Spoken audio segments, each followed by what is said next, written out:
ఊరూరా ఆర్య సమాజం.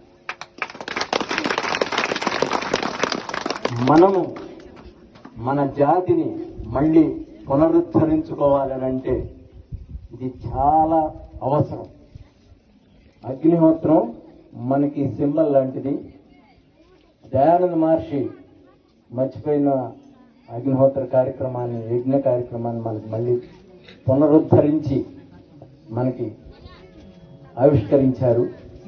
దాన్ని మనం సమాజ ప్రాంగణం ఎప్పుడైతే ఏర్పరుచుకున్నామో ప్రతినిత్యం ఉదయం సాయంత్రం చేసి ముందుకు తీసుకెళ్ళటం ద్వారా మనం ఆయన యొక్క ఋషి రుణాన్ని తీర్చుకోగలుగుతాం.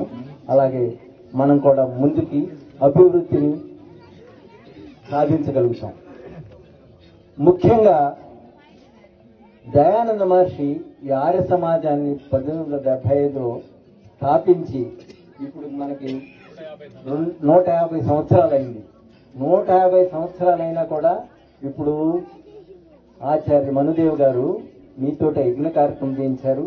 ఏవైతే మంత్రాలు ఆ రోజున దయానంద మహర్షి రచించి మనకిచ్చారో అవే మంత్రాలు ఏ రకమైన నిక్షిప్తాలు లేకుండా, ప్రక్షిప్తాలు లేకుండా అదే రీతిలో అదే పద్ధతుల్లో జరిగిన ఎంతకాలం 150 సంవత్సరాలు దీన్ని ప్రొటెక్ట్ చేసి దీన్ని సంరక్షించి దీన్ని ముందుకు తీసుకెట్టినందుకు అందరికీ కృతజ్ఞతలు. ఏమాత్రం తేడా లేకుండా అదే ముఖ్యం.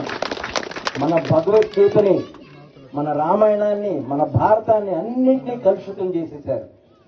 అలాంటి కలుషితం లేకుండా ఆర్య సమాజం ఏవైనా కలుషితాలన్నింటినీ ప్రక్షాళన చేసేసి దాన్ని శుద్ధిపరిచి, ఎట్లయితే బంగారాన్ని కొలిలో వేసి దాన్ని కరిగించి శుద్ధిపరుస్తారో అలాగే శుద్ధిపరిచి ఇచ్చారు దయానంద మహర్షి.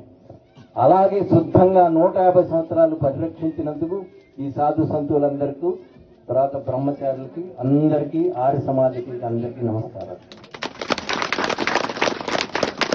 ముఖ్యంగా దయానంద మహర్షి ఈ ఆర్య సమాజాన్ని మనకి స్థాపించి ఇవ్వటానికి కారణం ఏమిటి?